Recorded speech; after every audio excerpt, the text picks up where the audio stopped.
syndicats du secteur de la santé lancent un mot d'ordre de grève de 5 jours à compter de ce lundi. Qu'attend-il de la tutelle? Nous reviendrons sur les principaux points de revendication dans quelques minutes. Et puis les États-Unis ont mis en place aujourd'hui de nouvelles sanctions contre les secteurs pétroliers et bancaires de Téhéran. 8 pays sont épargnés pendant au moins 6 mois. Bonsoir et bienvenue dans le 19h. La coordination des centrales du secteur de la santé lance aujourd'hui une grève de 5 jours, une grève qui paralyse depuis ce matin le fonctionnement de plusieurs services dans les CHU, CHR et hôpitaux généraux de Côte d'Ivoire. Les agents revendiquent de meilleures conditions de travail. Nous Sangaré était dans les CHU pour se rendre compte des répercussions de cette décision sur les patients. Chaude ambiance à la salle d'accueil du centre hospitalier universitaire de Yopougon, transformé pour la circonstance en un site de meeting. Nous avons décrété ce mot d'ordre de grève pour 5 jours, d'aujourd'hui à vendredi. Ces agents de santé revendiquent de meilleures conditions de travail et de vie. Entre autres revendications, indemnité de logement, de risque, amélioration des indemnités de suggestion et le renforcement des centres de santé en matériel médical. Nous avons demandé qu'il y ait une indemnité de logement.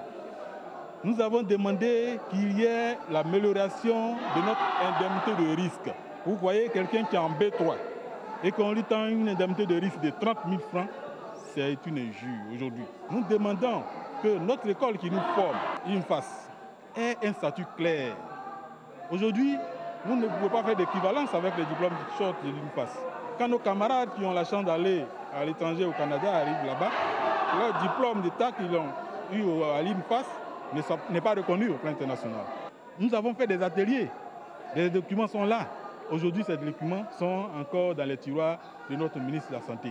Des revendications qui ont occasionné des perturbations dans certains services du centre hospitalier. Il y a quelques perturbations ce matin dues à quelques petites incompréhensions, mais qui ont été levées très rapidement parce que nous sommes allés expliquer un peu à quelques agents grévistes que la caisse n'a rien à voir avec vraiment ce qui se passe et que ceux qui travaillent à la caisse sont pour la plupart ne sont pas des fonctionnaires, donc ne sont pas concernés par le mot d'ordre de grève. Donc. Malgré ces dysfonctionnements, le service minimum est assuré, précise le directeur général nouvellement nommé.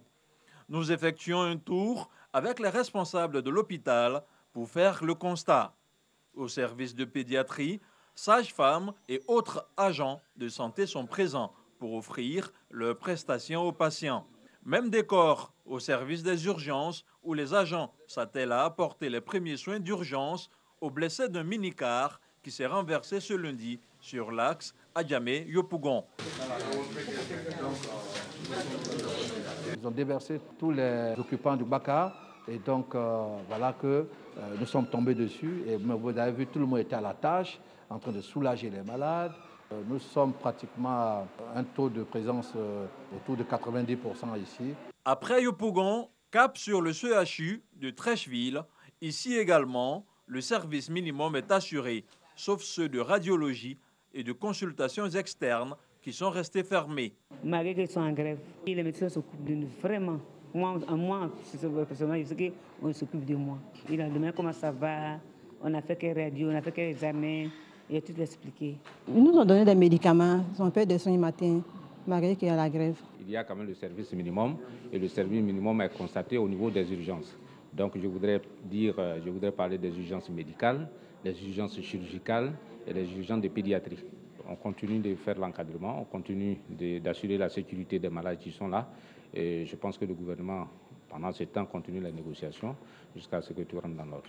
Cette grève des agents de santé fait suite à une décision prise à l'Assemblée générale extraordinaire tenue le 6 octobre dernier à l'initiative des 12 secrétaires généraux des syndicats de Cordi Santé et des syndicats associés du secteur santé, co-signataires du préavis de grève en date du 3 juillet 2018 et du 4 août 2018. Les grévistes attendent observer un arrêt de travail collectif de 5 jours renouvelable à compter de ce lundi 5 novembre 2018 dans toutes les formations sanitaires publiques. Le syndicat national des cadres de la santé de Côte d'Ivoire dit ne pas être concerné par la grève. Écoutons le secrétaire du SINACASI, Dr Guillaume Akbès.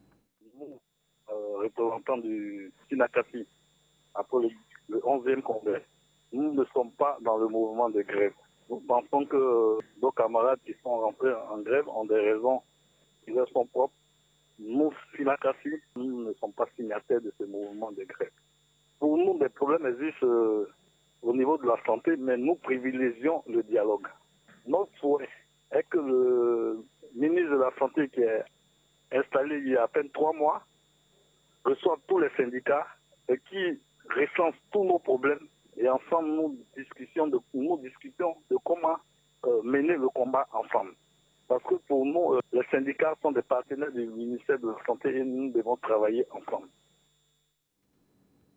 La grève des agents de la santé est aussi observée à Bouaké, dans le centre du pays. Si un service minimum est assuré au CHU de la ville, ce n'est pas le cas dans les centres de santé à la périphérie de Bouaké. À Soubré, les paysans se concentrent sur la production de l'igname. La culture intensive de l'igname a bouleversé les habitudes alimentaires du peuple bété dans la sous-préfecture de Lilio, dans le département de Soubré, dans le centre-ouest du pays. Cela est possible grâce à un projet, le projet YAM6. L'idée, améliorer la production de l'igname en Côte d'Ivoire. Soro Corona nous explique comment ce projet va aider à atteindre la sécurité alimentaire. Dogbo Rémi pratique la culture intensive de l'igname depuis 3 ans. Les parcelles pour la culture du riz, aliment de base du peuple bété, deviennent de plus en plus rares. Les bétés sont intéressés parce que nous n'avons plus d'assez de terre. Le bété est prêt l'année prochaine à faire des ignames. Sur au moins 20 mètres sur 10 mètres, le bété peut faire quelque chose de 400 à 500 buts. Les 400 à 500 buts bien traités, ça va nous rapporter beaucoup de choses. Sur une superficie de 10 mètres sur 20, il arrive à produire plus de 5 tonnes d'igname. Cela grâce au projet YAM6. Les sols se sont dégradés au fil des années suite aux mauvaises pratiques des paysans. Et aujourd'hui, cette dégradation affecte négativement les rendements. Et donc, notre objectif, c'est donc de générer des innovations qui permettront aux producteurs de restaurer cette fertilité de sol. À Koziayo, village de la sous-préfecture de Lilio, ce projet intervient comme une réelle alternative à la lutte contre la sécurité alimentaire. Ça assure la sécurité alimentaire, ça il faut le dire. Aujourd'hui même les gens consomment l'igname comme on le consomme le riz. Aujourd'hui on le consomme. Hein. Matin tu réveilles, tu dis à ta femme, mets-moi de l'igname au feu. À des moments le soir tu dis, bon fais-moi un petit plat de foutou igname. Le riz il faut garer un peu. Le projet encourage la culture intensive de l'igname tout en préservant l'environnement par la mise en œuvre des techniques de gestion de fertilité adaptées aux conditions locales des producteurs. Avant, nous disions que sur une parcelle, on ne peut pas cultiver 2 fois l'igname. Mais avec l'arrivée de YAM6, nous sommes dans notre 3e année. Et la 3e année, nous ne faisons que donner une bonne production, un bon rendement sur le même site. Ça nous donne d'économie, parce qu'avant, quand on récolte un peu le cacao, c'est pour aller acheter de la nourriture. Mais avec l'arrivée de YAM6, nous avons une autosuffisance alimentaire. Le projet YAM6 est en expérimentation dans 2 localités du pays, Lilio et Tienougoui. Quel bilan 4 ans après sa mise en œuvre, avant son extension dans le reste du pays? Nous avons mis en place des systèmes de rotation qui intègrent les légumineuses telles que l'arachide et puis le niébé, qui sont en fait des cultures alimentaires pour ces populations-là. Nous avons également introduit des systèmes de jachère de courte durée. Aujourd'hui, dans les essais qu'on a conduits ensemble avec eux, les résultats sont évidents sur la croissance des plants. À Lilio, déjà 82 producteurs ont été formés à la production, à la conservation et au traitement des semences. L'igname est consommé par 300 millions de personnes à travers le monde. Hors de chez nous, au Burkina Faso, l'interrogatoire des personnes présentées comme étant les cerveaux présumés du coup d'État avorté dans le pays de septembre à 2015 commence aujourd'hui. Il s'agit des généraux Gilbert Diendéré et Djibril Bassolé, anciens patrons de la diplomatie burkinabé, le colonel-major Boureima Kiré, ex-chef d'état-major particulier du président de la transition, pour ne citer que cela. Près de 80 accusés ont déjà comparu depuis le début du procès. Au Cameroun, 79 élèves ont été enlevés aujourd'hui dans la région du nord-ouest du pays à la veille de la prestation de serment de Paul Biya. Outre les élèves, le principal de l'établissement, toujours dans le nord-ouest du pays, un enseignant et un chauffeur ont également été enlevés par des hommes armés non identifiés. Les recherches pour retrouver les otages ont été lancées. Les opérations antiterroristes et le G5 Sahel au cœur de la 5e édition du Forum pour la paix et la sécurité en Afrique qui s'est ouvert aujourd'hui à Dakar au Sénégal, avec comme principal objectif mobiliser tout le monde contre le péril djihadiste. Sécurité et développement entretiennent des liens indissociables.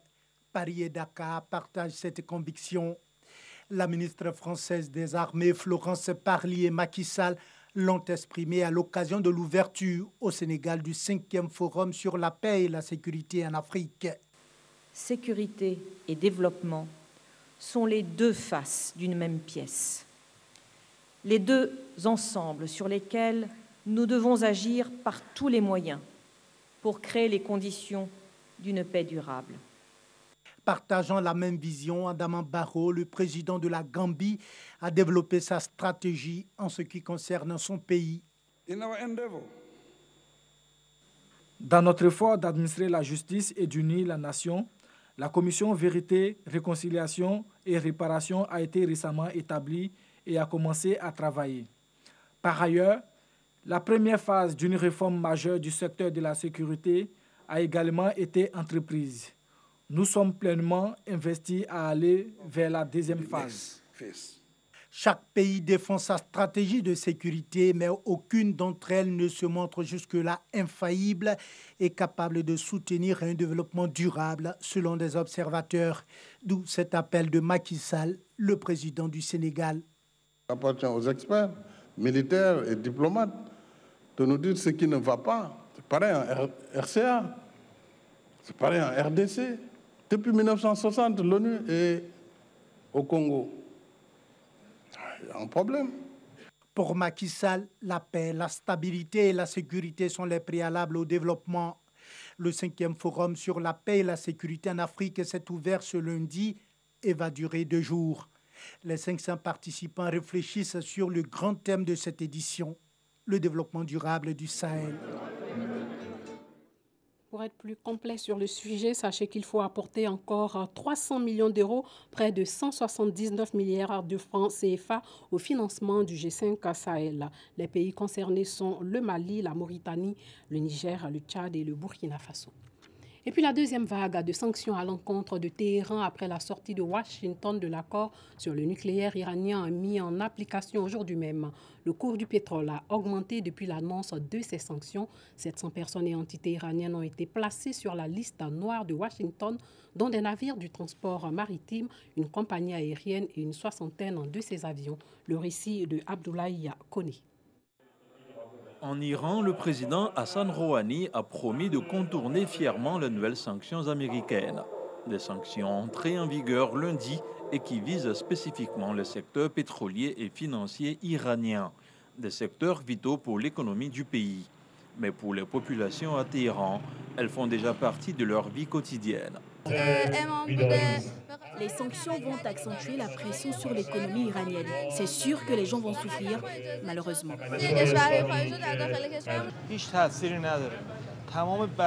Je n'ai pas besoin des informations pour me dire que les sanctions ont commencé.